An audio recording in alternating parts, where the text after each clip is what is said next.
ദൈവമേ, എൻ്റെ വായിലെ വാക്കുകളും എൻ്റെ ഹൃദയത്തിലെ ധ്യാനവും അങ്ങേക്ക് പ്രസാദകരമായിരിക്കണമേ. എല്ലാം അങ്ങയുടെ മഹത്വത്തിനായി തീരണമേ. ആമേൻ. ബൈബിളിലെ ഏറ്റവും അവസാനത്തെ പുസ്തകം 66-ാമത്തെ പുസ്തകമായ വെളിപ്പാട് ഗ്രീക്ക് ഭാഷയിലാണ് എഴുതപ്പെട്ടിരിക്കുന്നത്. ബൈബിളിലെ ശേഷം 65 ബുക്സ് വായിച്ചു പഠിച്ച് പാണ്ഡിത്യം വന്നതിന് ശേഷം ഈ ബുക്ക് പഠിച്ചാൽ മാത്രമേ വെളിപ്പാട് പുസ്തകത്തിൻ്റെ മർമ്മങ്ങൾ അതിൻ്റെ പൂർണ്ണതയിൽ മനസ്സിലാക്കുവാൻ നമുക്ക് സാധിക്കുകയുള്ളൂ. അതുകൊണ്ട് തന്നെ ഇത് പഠിപ്പിക്കുവാനുള്ള യോഗ്യത എനിക്ക് ഇല്ല എങ്കിലും ഈ പുസ്തകം നിങ്ങളുടെ കൂടെ പഠിക്കുവാനുള്ള അതിയായ ആഗ്രഹം മൂലം നിങ്ങളുടെ പ്രാർത്ഥനയും ആശീർവാദവും അപേക്ഷിച്ചുകൊണ്ട് ഈ ബൈബിൾ സ്റ്റഡിയിലേക്ക് ഞാൻ പ്രവേശിക്കുകയാണ്. ഏകദേശം AD 95 കാലയളവിൽ ആദിമ നൂറ്റാണ്ടിലെ ക്രിസ്ത്യാനി സഭകളെ മതപീഡനം ചെയ്തിരുന്ന ഡൊമീഷ്യൻ റോമൻ ചക്രവർത്തിയുടെ ഭരണകാലത്ത് മെഡിറ്ററേനിയൻ സീയുടെ തീരപ്രദേശങ്ങളിലുള്ള ഏഷ്യ മൈനർ, ആസിയ അഥവാ ഇന്നത്തെ മോഡേൺ ടർക്കി, അവിടെയുള്ള എഫെസസ് എന്ന സ്ഥലത്തെ മൂപ്പനും അതിനു ചുറ്റുമുള്ള ആദിമ ക്രിസ്തീയ സഭകളുടെ മേലധികാരിയും അന്ന് ഏകദേശം 90 വയസ്സോളം പ്രായമുള്ള കർത്താവിൻ്റെ പ്രിയ ശിഷ്യനുമായ വിശുദ്ധ യോഹന്നാൻ എഫെസോസിൽ നിന്നും ഏകദേശം 60 മൈൽ അകലെയുള്ളതും 10 മൈൽ നീളവും 6 മൈൽ വീതിയുള്ളതും പാറക്കെട്ടുകൾ നിറഞ്ഞതും അഗ്നിപർവ്വതങ്ങളുള്ളതും കൂറ്റൻ തിരമാലകൾ ആഞ്ഞടിക്കുന്ന ഭീതിയും ഏകാന്തതയും നിറഞ്ഞ പത്മോസ് എന്ന ദ്വീപിലേക്ക് നാടുകടത്തപ്പെട്ടു. ഇത് നമുക്ക് വെളിപ്പാട് 1 ചാപ്റ്ററിൽ 9-ാം വാക്യത്തിൽ വായിക്കാം. നിങ്ങളുടെ സഹോദരനും യേശുവിൻ്റെ കഷ്ടതയിലും രാജ്യത്തിലും സഹിഷ്ണുതയിലും കൂട്ടാളിയുമായ യോഹന്നാൻ എന്ന ഞാൻ ദൈവവചനവും യേശുവിൻ്റെ സാക്ഷ്യവും നിമിത്തം പത്മോസ് എന്ന ദ്വീപിലായിരുന്നു. വെളിപ്പാട് 1-ാം അധ്യായം 1-ാം വാക്യത്തിൽ നാം ഇങ്ങനെ വായിക്കുന്നു: യേശുക്രിസ്തുവിൻ്റെ വെളിപ്പാട് വേഗത്തിൽ സംഭവിപ്പാനുള്ളത് തൻ്റെ ദാസന്മാരെ കാണിക്കേണ്ടതിന് ദൈവം അത് തൻ്റെ ദൂതൻ മുഖാന്തരം അയച്ചു തൻ്റെ ദാസനായ യോഹന്നാനെ പ്രദർശിപ്പിച്ചു. ഈ പുസ്തകത്തിൻ്റെ ടൈറ്റിൽ പരിചയപ്പെടുത്തിക്കൊണ്ട് തന്നെയാണ് ഈ ബുക്ക് തുടങ്ങുന്നത്: യേശുക്രിസ്തുവിൻ്റെ വെളിപ്പാട്. ഈ പുസ്തകം ആർക്കു വേണ്ടിയാണ് എഴുതിയത് എന്ന് 1 ചാപ്റ്ററിൽ 10 മുതൽ 11 വരെയുള്ള വാക്യങ്ങളിൽ നമുക്ക് വായിക്കാം. 10 ഞാൻ വായിക്കുന്നു. 10 ദിവസത്തിൽ ഞാൻ ആത്മവിവശനായി 11 നീ കാണുന്നത് ഒരു പുസ്തകത്തിൽ എഴുതി എഫെസോസ്, സ്മുർണ, പെർഗമോസ്, തുയഥൈര, സർദീസ്, ഫിലദൽഫിയ, ലവോദിക്യ എന്നീ 7 സഭകൾക്കും അയക്കുക എന്നിങ്ങനെ കാഹളത്തിനൊത്തവണ്ണം ഒരു മഹാനാദം എൻ്റെ പുറകിൽ കേട്ടു. 13-ാമത്തെ വാക്യം ഞാൻ വായിക്കുന്നു. തിരിഞ്ഞപ്പോൾ 7 പൊൻവിളക്കുകളെയും നിലവിളക്കുകളുടെ നടുവിൽ നിലയങ്കി ധരിച്ച് മാറത്ത് പൊൻകച്ച കെട്ടിയവനായി മനുഷ്യപുത്രനോട് സദൃശനായവനെയും കണ്ടു. 20 ഞാൻ വായിക്കുന്നു. എൻ്റെ വലം കൈയിൽ കണ്ട 7 നക്ഷത്രത്തിൻ്റെ മർമ്മവും 7 പൊൻനിലവിളക്കിൻ്റെ വിവരവും എഴുതുക. 7 നക്ഷത്രം 7 സഭകളുടെ ദൂതന്മാരാകുന്നു, 7 നിലവിളക്ക് 7 സഭകളാകുന്നു എന്ന് കൽപ്പിച്ചു. റവലേഷനിൽ സംബോധന ചെയ്തിരിക്കുന്ന ഈ 7 ചർച്ചസ് സ്ഥിതി ചെയ്യുന്നത് ഇന്നത്തെ വെസ്റ്റേൺ ടർക്കിയിൽ ആണ്. പത്മോസ് ഇന്നത്തെ ഒരു ഗ്രീക്ക് ഐലൻഡാണ്. ഈ സ്ഥലങ്ങൾ എല്ലാം ഇപ്പോൾ റിപ്പബ്ലിക് ഓഫ് ടർക്കിയുടെ ടൂറിസ്റ്റ് കേന്ദ്രങ്ങളാണ്. പഴയ പട്ടണത്തിൻ്റെ അവശിഷ്ടങ്ങൾ പലതും ഇപ്പോഴും അതുപോലെ തന്നെ സൂക്ഷിച്ചിട്ടുണ്ട്. ദാനിയേൽ പ്രവാചകൻ്റെ പ്രവചന പുസ്തകം മുദ്രയിടണമെന്ന് ദൈവം കൽപ്പിക്കുന്നത് നമുക്ക് ദാനിയേൽ 12-ാം അധ്യായം 4-ാം വാക്യത്തിൽ വായിക്കാം. നീയോ ദാനിയേലേ, അന്ത്യകാലം വരെ ഈ വചനങ്ങളെ അടച്ച് പുസ്തകത്തിന് മുദ്രയിടുക. എന്നാൽ 22 ചാപ്റ്റേഴ്സ് ഉള്ള ഈ വെളിപ്പാട് പുസ്തകം മുദ്രയിടരുത് എന്ന് നമുക്ക് വെളിപ്പാട് 22-ാം അധ്യായം 10-ാം വാക്യത്തിൽ വായിക്കാം. സമയമടുത്തിരിക്കയാൽ ഈ പുസ്തകത്തിലെ പ്രവചനം മുദ്രയിടരുത്. അതുപോലെ തന്നെ ഈ പുസ്തകം വായിക്കുന്നവർക്ക് ഒരു പ്രത്യേക അനുഗ്രഹം നമുക്ക് ചാപ്റ്റർ 1-3 വായിക്കാം. ഈ പ്രവചനത്തിൻ്റെ വാക്കുകളെ വായിച്ച് കേൾപ്പിക്കുന്നവനും കേൾക്കുന്നവരും അതിലെഴുതിയിരിക്കുന്നത് പ്രമാണിക്കുന്നവരും ഭാഗ്യവാന്മാർ. സമയം അടുത്തിരിക്കുന്നു. ഈ പുസ്തകത്തിൻ്റെ വേറൊരു പ്രത്യേകത, ഈ ബുക്ക് ഇതിനെ തന്നെ വായനക്കാർക്ക് വിഭജിച്ചിരിക്കുന്നു എന്നുള്ളതാണ്. അതുകൊണ്ട് തന്നെ പുതിയ നിയമത്തിലെ ഏറ്റവും ക്രമമായ ഒരു പുസ്തകമായി ഇതിനെ കണക്കാക്കുന്നു. ഈ വിഭജനം നമുക്ക് 1-ാമത്തെ അധ്യായം 19-ാം വാക്യത്തിൽ വായിക്കാം. നീ കണ്ടതും ഇപ്പോൾ ഉള്ളതും ഇനി സംഭവിപ്പാനുമിരിക്കുന്നത്. ഇത് ഭൂതകാലം, വർത്തമാനകാലം, ഭാവികാലം എന്ന 3 വിഭജനങ്ങളാണ്. ഇതുപോലെ തന്നെ ദ നമ്പർ 7 ഈ ബുക്കിൻ്റെ ഔട്ട്ലൈൻസ് ആയിട്ട് ഉപയോഗിച്ചിരിക്കുന്നു. 7കളുടെ പരമ്പരയായി ഈ പുസ്തകം വിഭജിക്കപ്പെട്ടിരിക്കുന്നു. ബൈബിളിൻ്റെ ഒരു പൂർത്തീകരണമായി ഈ ബുക്കിനെ കണക്കാക്കുന്നു. 1-ാം അധ്യായത്തിൽ നാം തേജസ്കരിക്കപ്പെട്ട ക്രിസ്തുവിനെ കാണുന്നു. 2-3 ചാപ്റ്റേഴ്സിൽ സഭാചരിത്രം നമ്മെ പഠിപ്പിക്കുന്നു. സഭകളോടുള്ള വാണിങ്സ്, ടീച്ചിങ്സ് ആൻഡ് അഭിനന്ദനങ്ങൾ ഇവിടെ നാം വായിക്കുന്നു. 4-ാം അധ്യായത്തിൽ സഭ സ്വർഗത്തിലേക്ക് എടുക്കപ്പെടുന്നു. 4-ാം അധ്യായം മുതൽ 22-ാം അധ്യായം വരെ ഭാവിയിൽ നടക്കുവാൻ പോകുന്ന കാര്യങ്ങളുടെ യാഥാർത്ഥ്യങ്ങൾ പ്രതീകങ്ങൾ ഉപയോഗിച്ച് നമ്മെ മനസ്സിലാക്കുന്നു. നമ്മുടെ ആത്മീക ജീവിതത്തിൻ്റെ വളർച്ചയ്ക്കും നിലനിൽപ്പിനും ഉത്തേജനത്തിനും ആശ്വാസത്തിനുമായി എഴുതപ്പെട്ടിരിക്കുന്ന ഈ പുസ്തകം ഒരു പ്രവചന പുസ്തകം ആകുന്നു.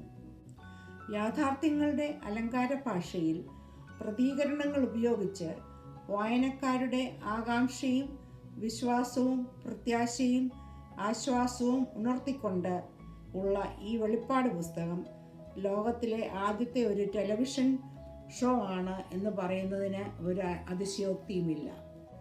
വളരെ പ്രാർത്ഥനയോടെ ദൈവാത്മാവിൻ്റെ മറവിൽ ഈ പുസ്തകം പഠിക്കുവാനും അനുഗ്രഹിക്കപ്പെടുവാനും ദൈവം നമ്മെ സഹായിക്കട്ടെ എന്ന് പ്രാർത്ഥിച്ചുകൊണ്ട് റെവലേഷൻ്റെ ഇൻട്രൊഡക്ഷൻ വളരെ ചുരുക്കമായി ഞാൻ അവസാനിപ്പിക്കുന്നു. ദൈവം നമ്മളെ അനുഗ്രഹിക്കട്ടെ. നമുക്ക് പ്രാർത്ഥനയോടെ ഈ വെളിപ്പാട് പുസ്തകത്തിൻ്റെ ആദ്യത്തെ ചാപ്റ്ററിലേക്ക് പ്രവേശിക്കാം. ദൈവമായ കർത്താവേ, വിശുദ്ധ യോഹന്നാൻ ദർശനങ്ങളിൽ കണ്ട തേജസ്കരിക്കപ്പെട്ട ക്രിസ്തുവിനെ ശരിയായ രീതിയിൽ കാണുവാനും ആരാധിക്കുവാനും ഇതിലെ മർമ്മങ്ങൾ മനസ്സിലാക്കാൻ ഉള്ള കൃപയും ഞങ്ങൾക്ക് തരണമേ. എല്ലാം അങ്ങയുടെ മഹത്വത്തിനായി തീരണമേ. ആമേൻ. വെളിപ്പാട് പുസ്തകം 1-ാം അധ്യായം 1-ാം വാക്യം ഞാൻ വായിക്കുന്നു. യേശുക്രിസ്തുവിൻ്റെ വെളിപ്പാട് വേഗത്തിൽ സംഭവിപ്പാനുള്ളത് തൻ്റെ ദാസന്മാരെ കാണിക്കേണ്ടതിന് ദൈവം അത് തൻ്റെ ദൂതൻ മുഖാന്തരം അയച്ച് തൻ്റെ ദാസനായ യോഹന്നാന് പ്രദർശിപ്പിച്ചു.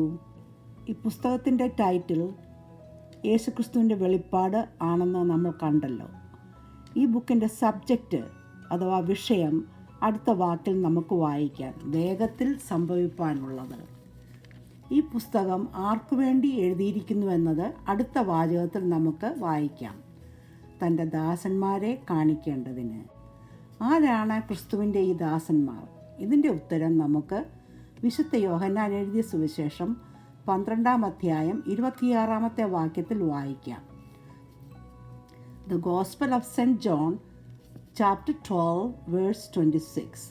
Whoever serves me must follow me, and where I am, my servant also will be.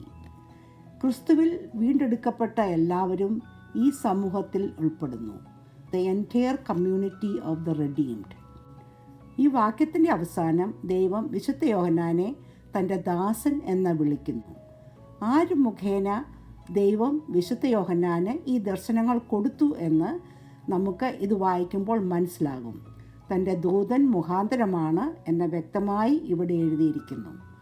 എന്നാൽ ആരാണ് ഈ ദൂതൻ എന്നത് വ്യക്തമല്ല. വിശുദ്ധ ലൂക്കോസ് എഴുതിയ സുവിശേഷം 1-19 വാക്യത്തിലും 1-11 വാക്യത്തിലും കർത്താവിൻ്റെ ദൂതനെ നാം കാണുന്നു. ലൂക്ക് 1:19 ഞാൻ വായിക്കുന്നു. ദൂതൻ അവനോട്, ഞാൻ ദൈവസന്നിധിയിൽ നിൽക്കുന്ന ഗബ്രിയേലാകുന്നു. അതുകൊണ്ട് തന്നെ ഇത് ഗബ്രിയേൽ ദൂതനാകുന്നുവെന്ന് ബൈബിൾ സ്കോളേഴ്സ് അഭിപ്രായപ്പെടുന്നു. നമുക്ക് 2 വാക്യം വായിക്കാം. റെവലേഷൻ 1:2. അവൻ ദൈവത്തിൻ്റെ വചനവും യേശുക്രിസ്തുവിൻ്റെ സാക്ഷ്യവുമായി താൻ കണ്ടതൊക്കെയും സാക്ഷീകരിച്ചു. വിശുദ്ധ യോഹന്നാൻ എഴുതിയ സുവിശേഷം 1 വാക്യത്തിൽ നാം ഇങ്ങനെ വായിക്കുന്നു. ആദിയിൽ വചനമുണ്ടായിരുന്നു, വചനം ദൈവമായിരുന്നു. തൻ്റെ സുവിശേഷത്തിലും ലേഖനത്തിലും ക്രിസ്തുവിനെ മനുഷ്യരൂപത്തിലും ദൈവമായും സാക്ഷീകരിച്ച വിശുദ്ധ യോഹന്നാൻ ഇവിടെ താൻ കണ്ട ദർശനങ്ങൾ ദൈവവചനം ആകുന്നുവെന്നും അത് താൻ കണ്ട രീതിയിൽ തന്നെ സാക്ഷീകരിച്ചിരിക്കുന്നുവെന്നും എഴുതിയിരിക്കുന്നു. 3 വാക്യം നാം ഇൻട്രൊഡക്ഷനിൽ വായിച്ചതുകൊണ്ട് നമുക്ക് 4 മുതൽ 5 വരെയുള്ള വാക്യങ്ങൾ വായിക്കാം. യോഹന്നാൻ ആസിയയിലെ 7 സഭകൾക്കും എഴുതുന്നത്, ഇരിക്കുന്നവനും ഇരുന്നവനും വരുന്നവനുമായവങ്കിൽ നിന്നും അവൻ്റെ സിംഹാസനത്തിന് മുമ്പിലുള്ള 7 ആത്മാക്കളുടെ പക്കൽ നിന്നും വിശുദ്ധ സാക്ഷിയും മരിച്ചവരിൽ ആദ്യജാതനും ഭൂരാജാക്കന്മാർക്ക് അധിപതിയുമായ യേശുക്രിസ്തുവിങ്കൽ നിന്നും നിങ്ങൾക്ക് കൃപയും സമാധാനവും ഉണ്ടാകട്ടെ. വിശുദ്ധ യോഹന്നാൻ ഏഷ്യ മൈനർ തീരത്തുള്ള 7 സഭകളെ പിതാവിൻ്റെയും പുത്രൻ്റെയും പരിശുദ്ധാത്മാവിൻ്റെയും നാമത്തിൽ അഭിവാദനം ചെയ്ത് അവരെ ആശീർവദിക്കുന്നു. ഇരിക്കുന്നവനും ഇരുന്നവനും വരുന്നവനുമായവൻ പിതാവിനെ സൂചിപ്പിക്കുന്നു. വിശ്വസ്ത സാക്ഷിയും മരിച്ചവരിൽ ആദ്യജാതനും ഭൂരാജാക്കന്മാർക്ക് അധിപതിയും ആയത് യേശുക്രിസ്തു ആണെന്ന് അഭിവാദനത്തിൽ തന്നെ നാം മനസ്സിലാക്കുന്നു. സിംഹാസനത്തിന്മേലുള്ള 7 ആത്മാക്കൾ പരിശുദ്ധാത്മാവിനെ കാണിക്കുന്നു. 7 ആത്മാക്കൾ എന്ന പദം നാം വീണ്ടും റെവലേഷൻ 3 വാക്യത്തിലും 4 5 വാക്യത്തിലും 5 6 വായിക്കുന്നുണ്ട്. യെശയ്യാവ് 11 2 വാക്യത്തിൽ നമുക്ക് പരിശുദ്ധാത്മാവിൻ്റെ 7-fold ഡിസ്ക്രിപ്ഷൻ 7 മടങ്ങുള്ള ശുശ്രൂഷകൾ വിവരിക്കുന്നതായി വായിക്കാം. ദൈവജ്ഞാനം, വിവേകം, ആലോചന, ധൈര്യം, ബലം, പരിജ്ഞാനം, യഹോവാഭക്തി. അതുകൊണ്ട് തന്നെ പരിശുദ്ധാത്മാവിൻ്റെ ബഹുവിധമായ ശുശ്രൂഷകളുടെ ഒരു ചിത്രീകരണമാണ് ഈ 7 ആത്മാക്കൾ എന്ന് യാതൊരു സംശയവുമില്ല. റിവലേഷൻ എന്ന ഈ ബുക്കിൻ്റെ താക്കോൽ സംഖ്യയാണ് 7. അന്ന് ഏഷ്യ മൈനറിൽ 7 കൂടുതൽ സഭകൾ ഉണ്ടായിരുന്നു. ത്രോവാസ്, മെലത്തോസ്, കൊലോസിയ എന്നീ സഭകൾ പുതിയ നിയമത്തിൽ നമുക്ക് കാണാം. എന്നാൽ വെളിപ്പാട് പുസ്തകത്തിൽ നാം കാണുന്ന ഈ 7 സഭകൾക്കുള്ള ഈ ദൂതുകൾ പഴയകാല സഭകളെയും ആധുനിക ലോകത്തെ ഇപ്പോൾ ഉള്ള സഭകളെയും പ്രതിനിധീകരിച്ചുകൊണ്ട് പ്രായോഗികമായ ദൈവവചനം ദൈവമക്കൾക്ക് പകരുന്നതാണ്. റെവലേഷൻ 1 വാക്യം നമുക്ക് വായിക്കാം. നമ്മെ സ്നേഹിക്കുന്നവനും നമ്മുടെ പാപം പോക്കി നമ്മെ തൻ്റെ രക്തത്താൽ വിടുവിച്ച് തൻ്റെ പിതാവായ ദൈവത്തിന് നമ്മുടെ രാജ്യവും പുരോഹിതന്മാരും ആക്കി തീർത്തവനുമായവന് എന്നേക്കും മഹത്വവും ബലവും ആമേൻ. വെളിപ്പാട് പുസ്തകത്തിൽ 7 സ്തുതിഗീതങ്ങൾ ഡോക്സോളജി ആണ് ഉള്ളത്. തൻ്റെ രക്തത്താൽ നമുക്ക് പാപമോചനം നൽകി ദൈവത്തിൻ്റെ മുമ്പിൽ നിൽക്കത്തക്കവണ്ണം നമ്മെ രാജകീയ പുരോഹിതന്മാരാക്കിയ ക്രിസ്തുവിന് ഉള്ള ആദ്യത്തെ സ്തുതിഗീതമാണ് ഇത്. പഴയ നിയമകാലത്ത് പുരോഹിതന്മാർ ദൈവസന്നിധിയിൽ ജനങ്ങളുടെ പാപമോചനത്തിനായി ബലി അർപ്പിച്ചു വന്നു. എന്നാൽ പുതിയ നിയമത്തിൽ മീഡിയേറ്റേഴ്സിൻ്റെ ആവശ്യമില്ല. കാരണം റോമൻസ് 12 എഴുതിയിരിക്കുന്നത് പോലെ ക്രിസ്തുവിൻ്റെ നാമത്തിൽ ദൈവസന്നിധിയിൽ നാം നമ്മെ തന്നെ ആത്മീയ ബലിയായി സമർപ്പിക്കേണ്ടതാകുന്നു. Praise God. റെവലേഷൻ 1 വാക്യം നമുക്ക് വായിക്കാം. ഇതാ ഞാൻ മേഘാരൂഢനായി വരുന്നു, ഏതു കണ്ണും അവനെ കുത്തിത്തുളച്ചവരും അവനെ കാണും, ഭൂമിയിലെ ഗോത്രങ്ങളൊക്കെയും അവനെ ചൊല്ലി വിലപിക്കും. ഉവ്വ്, ആമേൻ. ഇതാ, ബിഹോൾഡ് എന്ന പദം വളരെ പ്രാധാന്യമുള്ള ഒരു കാര്യം പറയുന്നതിൻ്റെ മുന്നോടിയായി നമുക്ക് ഇവിടെ കാണാം. മത്തായി എഴുതിയ സുവിശേഷം 24 അധ്യായം 30 ക്രിസ്തു മേഘങ്ങളിൽ മേൽ മഹാശക്തിയോടും തേജസ്സോടും കൂടി തൻ്റെ 1000 ആണ്ട് വാഴ്ചയ്ക്ക് വരുന്ന ആ പ്രവചനം തന്നെയാണ് ഇവിടെയും നാം കാണുന്നത്. 1 തെസ്സലോനിക്ക 4 അധ്യായം 15 മുതൽ 17 വരെയുള്ള വാക്യങ്ങളിൽ കർത്താവ് തൻ്റെ വിശുദ്ധന്മാരെ, അതായത് തൻ്റെ സഭയെ ചേർക്കാൻ വേണ്ടി സ്വർഗത്തിൽ നിന്നും ഇറങ്ങി വരുന്നത്, അതായത് റാപ്ചർ, അതല്ല ഇവിടെ പറഞ്ഞിരിക്കുന്നത്. Rapture happens in the twinkling of N I. ഇത് നമുക്ക് 1 കൊരിന്ത്യർ 15 അധ്യായം 52 വാക്യത്തിൽ വായിക്കാം. എന്നാൽ സെക്കറിയ പ്രവാചകന്റെ പ്രവചന പുസ്തകത്തിൽ 14 അധ്യായം 4 വാക്യത്തിൽ നാം വായിക്കുന്ന തൻ്റെ രാജ്യം ഭൂമിയിൽ സ്ഥാപിച്ച് 1000 ആണ്ട് വാഴ്ചയ്ക്കായി യെരുശലേമിനെ ഫേസ് ചെയ്ത് ഒലിവ് മലയിൽ നിൽക്കുന്ന ക്രിസ്തുവിൻ്റെ ഭൂമിയിലേക്കുള്ള 2ാം വരവാണ് ഇവിടെ പറഞ്ഞിരിക്കുന്നത്. ഭൂമിയിൽ അന്നുള്ള എല്ലാവരും മഹത്വകരമായ ആ കാഴ്ച കാണും. ടെക്നോളജി ആയിരിക്കാം ഇതിന് കാരണം. എങ്കിലും ഈ വാക്യം ഇസ്രായേൽ രാജ്യത്തെയാണ് ഉദ്ദേശിച്ചിരിക്കുന്നത്. റോമൻസ് 11:7 പറഞ്ഞിരിക്കുന്നത് പോലെ ഇതുവരെയും ഇന്നും ക്രിസ്തുവിനെ നിഷേധിച്ചുകൊണ്ടിരിക്കുന്ന യഹൂദന്മാരുടെ ഗോത്രങ്ങൾ അന്ന് തങ്ങൾ കുത്തിത്തുളച്ച ക്രിസ്തുവിനെ കാണുകയും അനുതപിച്ച് വിലപിക്കുകയും ചെയ്യുമെന്ന് വിശുദ്ധ യോഹന്നാൻ ഇവിടെ ഉവ്വ്, ആമീൻ എന്ന പദങ്ങൾ ഉപയോഗിച്ച് ഉറപ്പിച്ച് പറയുന്നു. Praise God. നമുക്ക് 8ാമത്തെ വാക്യം വായിക്കാം. ഞാൻ ആൽഫയും ഒമേഗയുമാകുന്നു എന്ന് ഇരിക്കുന്നവനും ഇരുന്നവനും വരുന്നവനുമായ സർവശക്തിയുള്ള ദൈവമായ കർത്താവ് അരുളി ചെയ്യും. ഇവിടെ വിശുദ്ധ യോഹന്നാൻ ഗ്രീക്ക് ഭാഷയിലെ ആദ്യത്തെ അക്ഷരമായ ആൽഫയും അവസാനത്തെ അക്ഷരമായ ഒമേഗയും ഉപയോഗിച്ച് ക്രിസ്തു ആദ്യനും അന്ത്യനും നിത്യനുമായി സർവശക്തിയുള്ള ദൈവമാകുന്നു എന്ന് പ്രസ്താവിക്കുന്നു. Praise God. നമുക്ക് 1:9 വായിക്കാം. നിങ്ങളുടെ സഹോദരനും യേശുവിൻ്റെ കഷ്ടതയിലും രാജ്യത്തിലും സഹിഷ്ണുതയിലും കൂട്ടാളിയുമായ യോഹന്നാൻ എന്ന ഞാൻ ദൈവവചനവും യേശുവിൻ്റെ സാക്ഷ്യവും നിമിത്തം പത്മോസ് എന്ന ദ്വീപിലായിരുന്നു. റെവലേഷൻ 1:4 തൻ്റെ പേര് മാത്രം പറഞ്ഞ് ഇൻട്രൊഡ്യൂസ് ചെയ്ത വിശുദ്ധ യോഹന്നാൻ ഇവിടെ തൻ്റെ പേരിൻ്റെ കൂടെ തന്നെ ഒരു സഹോദരനായി സംബോധന ചെയ്യുകയും ചെയ്യുന്നു. സ്ഥാനമാനങ്ങൾ വളരെ പ്രാധാന്യം കൊടുക്കുന്ന നമ്മുടെ ഈ കാലത്ത് വിശുദ്ധ യോഹന്നാൻ്റെ എളിമ ഇവിടെ നാം കാണുന്നു. Praise God. ദൈവരാജ്യത്തിൽ കെട്ടുപണിക്കായി ക്രിസ്തുവിൻ്റെ കഷ്ടതയിലും സഹിഷ്ണുതയിലും താൻ പങ്കാളിയായിരുന്നുവെന്ന് ഇവിടെ വ്യക്തമായി പറഞ്ഞു.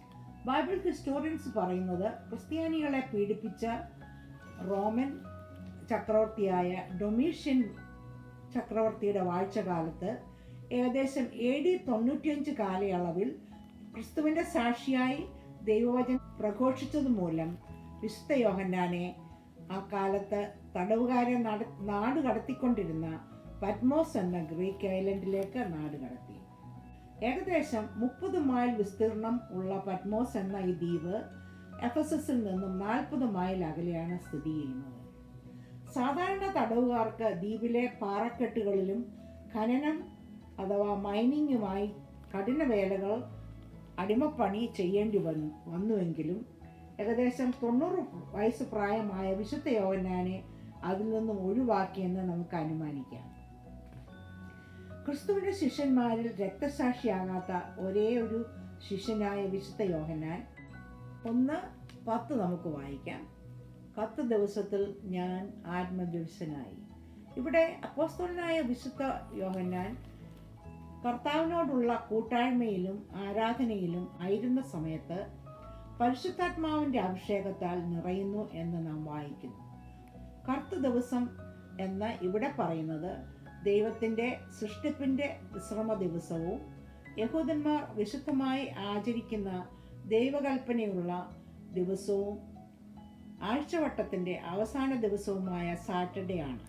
എന്നാൽ സുവിശേഷങ്ങളിൽ ക്രിസ്തു ഉയർത്തെഴുന്നേറ്റ് ശിഷ്യന്മാർക്ക് പ്രത്യക്ഷപ്പെട്ടത് അപ്പോസ്തലപ്രവൃത്തി 20-ാം അധ്യായം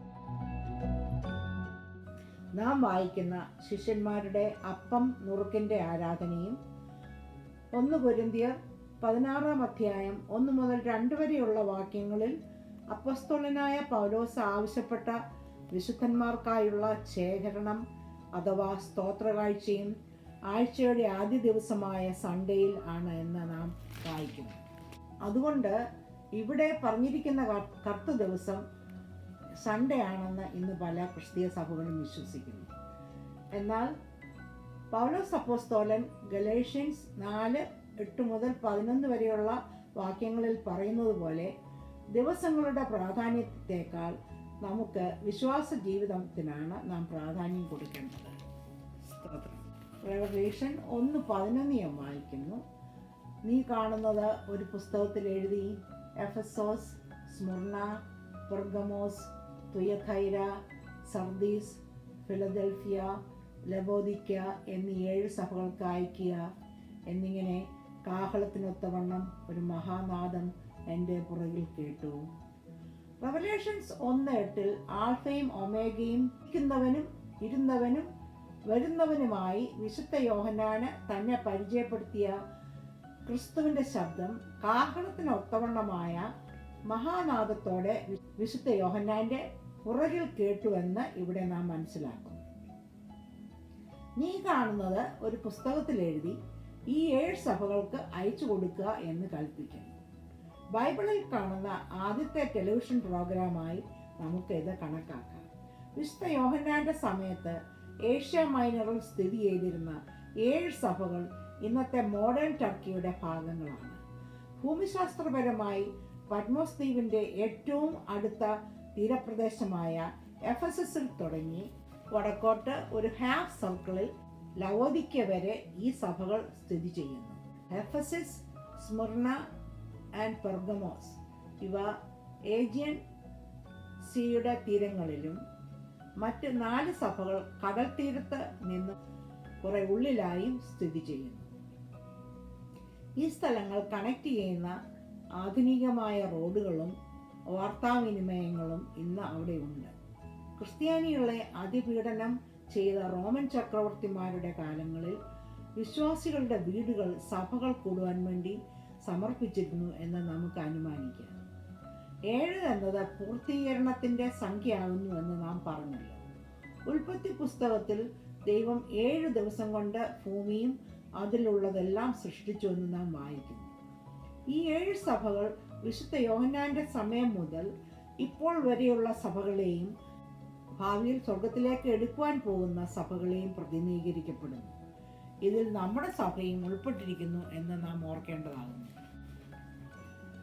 റെവലേഷൻ 1-ാം അധ്യായം 12 മുതൽ 13 വരെയുള്ള വാക്യങ്ങൾ നമുക്ക് വായിക്കാം. എന്നോട് സംസാരിച്ച നാദം എന്ത് എന്ന് കേൾപ്പാൻ ഞാൻ തിരിഞ്ഞപ്പോൾ 7 പൊൻനിലവിളക്കുകളെയും നിലവിളക്കുകളുടെ നടുവിൽ നിലയങ്കി ധരിച്ച് മാറത്ത് പൊൻകച്ച കെട്ടിയവനായി മനുഷ്യപുത്രനോട് സദൃശനായവനെയും കണ്ടു. മനുഷ്യപുത്രൻ എന്ന പദം ഇസ്രയേലിന്റെ മശിക ആയി പൂർണ്ണ മനുഷ്യനും പൂർണ്ണ ദൈവവുമായി ഈ ലോകത്തിൽ ജീവിച്ച് മരിച്ച് ഉയർത്തെഴുന്നേറ്റ തേജസ്കരിക്കപ്പെട്ട ക്രിസ്തുവിനെയാണ് കാണിക്കുന്നത്. ഏറ്റവും മനോഹരവും അതിഗംഭീരവും മഹത്വവും നിറഞ്ഞ ക്രിസ്തുവിൻ്റെ ഈ കാഴ്ച നമ്മുടെ ശരീരത്തെ കൊള്ളിപ്പിക്കുന്നു. 7 പൊൻവിളക്കുകളുടെ നടുവിൽ തൻ്റെ സഭയ്ക്ക് പ്രകാശവും ജീവനും സ്നേഹവും കൊടുത്ത് ഞാനോ ലോകാവസാനം വരെ നിങ്ങളുടെ കൂടെ ഇരിക്കുമെന്ന് വാഗ്ദത്തം ചെയ്ത യേശുവിനെ യോഹന്നാൻ കാണുന്നു. ഹീബ്രൂസ് 4:14 മുതൽ 16 വരെ വായിച്ചാൽ നീളമുള്ള നിലയങ്കി ക്രിസ്തുവിനെ ഒരു പുരോഹിതനായി, ഒരു വിധികർത്താവ് അഥവാ ജഡ്ജായും, മാറത്തെ പൊൻകച്ച തൻ്റെ പരിശുദ്ധിയെ കാണിക്കുന്ന ഒരു സിംബലായും ഒരു പ്രതീകമായും നമുക്ക് മനസ്സിലാക്കാം. റെവലേഷൻ 1:14 മുതൽ 15 വരെയുള്ള വാക്യങ്ങൾ ഞാൻ വായിക്കുന്നു. അവൻ്റെ തലയും തലമുടിയും വെളുത്ത പഞ്ഞുപോലെ ഹിമത്തോളം വെള്ളയും, കണ്ണ് അഗ്നിജ്വാലയ്ക്കൊത്തതും, കാൽ ഉലയിൽ ചുട്ട് പഴുപ്പിച്ച വെള്ളോടിന് സദൃശവും അവൻ്റെ ശബ്ദം പെരുവെള്ളത്തിൻ്റെ ഇരച്ചിൽ പോലെയും ആയിരുന്നു. ദാനിയേൽ പ്രവാചകന്റെ പുസ്തകം 10-ാം അധ്യായം 5 മുതൽ 6 വരെയുള്ള വാക്യങ്ങളിൽ വായിക്കുന്നതിനോട് വളരെ സാമ്യമായ രീതിയിലാണ് ഇവിടെ അപ്പോസ്തലൻ ക്രിസ്തുവിനെ തൻ്റെ മഹത്വത്തിൽ കാണുന്നത്. ഇവിടെ യേശുവിൻ്റെ തലമുടി വെളുത്ത പഞ്ഞുപോലെയും മഞ്ഞുപോലെയുമാണ് വിശുദ്ധ യോഹന്നാൻ കാണുന്നത്. ദാനിയേൽ പ്രവാചകന്റെ പുസ്തകം 7-ാം അധ്യായം 9-ാം വാക്യത്തിലും ഇതുപോലെ സദൃശമായ ദൈവത്തിൻ്റെ മുടിയുടെ വിവരങ്ങൾ നമുക്ക് കാണാം. വെളുത്ത മുടി ദൈവത്തിൻ്റെ ജ്ഞാനത്തെയും മാന്യതയെയും അധികാരത്തെയും ശുദ്ധിയെയും മഹത്വത്തെയും പ്രതിനിധീകരിക്കുന്നു. ക്രിസ്തുവിൻ്റെ കണ്ണുകൾ അഗ്നിജാല പോലെ പ്രകാശവും മൂർച്ചയും മനുഷ്യന്റെ മനസ്സുകളെയും നിലവുകളെയും തുളച്ചു കയറുന്നതുമായി ഇവിടെ ചിത്രീകരിച്ചിരിക്കുന്നു. യേശുവിൻ്റെ കാലുകൾ ഉലയിൽ ചുട്ട് പഴുപ്പിച്ച വെള്ളോട്ടിൻ്റെ സാദൃശ്യമായിരുന്നു. ഇത് ക്രിസ്തുവിൻ്റെ മഹത്വത്തെയും ബലത്തെയും വർണ്ണിക്കുന്നു. 1 കൊരിന്ത്യർ 15:25 വാക്യത്തിൽ നാം ഇങ്ങനെ വായിക്കുന്നു: അവൻ സകല ശത്രുക്കളെയും കാൽ കീഴാക്കുവോളം വാഴേണ്ടതാകുന്നു. യേശുവിൻ്റെ ശബ്ദം പെരുവെള്ളത്തിൻ്റെ ഇരച്ചിൽ പോലെയാണ്. എസെക്കിയേൽ 43-ാം അധ്യായം 2-ാം വാക്യത്തിൽ പെരുവെള്ളത്തിൻ്റെ ശബ്ദം ദൈവതേജസ്സിനെ കാണിക്കുന്നു എന്ന് നാം മനസ്സിലാക്കുന്നു. ഇവിടെ ഇത് അധികാരത്തെയും കൂടി ചൂണ്ടിക്കാണിക്കുന്നു. ദാനിയേൽ പ്രവാചകന്റെ പുസ്തകം 10-ാം അധ്യായം 9-ാം വാക്യം ഞാൻ വായിക്കുന്നു: എന്നാൽ ഞാൻ അവൻ്റെ വാക്കുകളുടെ ശബ്ദം കേട്ടു. അവൻ്റെ വാക്കുകളുടെ ശബ്ദം കേട്ടപ്പോൾ ഞാൻ ബോധം കെട്ട് നിലത്ത് കവിണ്ണു വീണു. 16-ാമത്തെ വാക്യം വായിക്കാം: അവൻ്റെ വലം കൈയിൽ 7 നക്ഷത്രമുണ്ട്. അവൻ്റെ വായിൽ നിന്ന് മൂർച്ചയേറിയ ഇരുവായ് തലയുള്ള വാൾ പുറപ്പെടുന്നു. അവൻ്റെ മുഖം സൂര്യൻ ശക്തിയോടെ പ്രകാശിക്കുന്നത് പോലെ ആയിരുന്നു. ഇവിടെ തൻ്റെ ദർശനത്തിൽ വിശുദ്ധ യോഹന്നാൻ ഏറ്റവും പ്രകാശമുള്ള സമയത്തെ സൂര്യനെ പോലെ ക്രിസ്തുവിൻ്റെ മുഖത്തെ വർണ്ണിക്കുന്നു.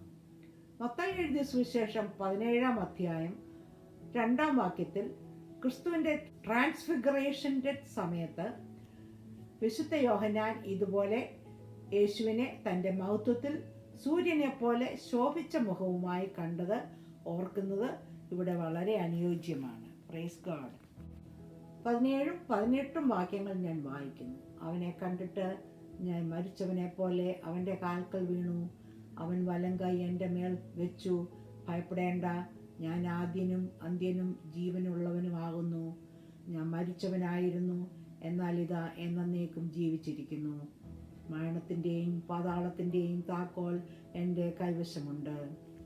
എക്സോഡസ് 3:6 ദൈവം മോശയ്ക്ക് പ്രത്യക്ഷപ്പെട്ടപ്പോൾ ഭയപ്പെട്ട് തൻ്റെ മുഖം മൂടിയതുപോലെ ഏശയ്യാവ് 6-ാം അധ്യായം 5-ാം വാക്യത്തിൽ ഏശയ്യാവ് തൻ്റെ അശുദ്ധിയിൽ ദൈവത്തെ കണ്ടതുമൂലം വിലപിച്ചതുപോലെ ദാനിയേൽ 10-ാം അധ്യായം 8 മുതൽ 12 വരെയുള്ള വാക്യങ്ങളിൽ ദാനിയേൽ യഹോവ തൻ്റെ അടുത്ത് വന്ന ദർശനം കണ്ടപ്പോൾ ബോധം കെട്ട നിലത്ത് വീണതുപോലെ ഇവിടെ വിശുദ്ധ യോഹന്നാൻ താൻ മരിച്ചവനെ പോലെ ക്രിസ്തുവിൻ്റെ കാൽക്കൽ വീണു എന്ന് നാം മനസ്സിലാക്കുന്നു.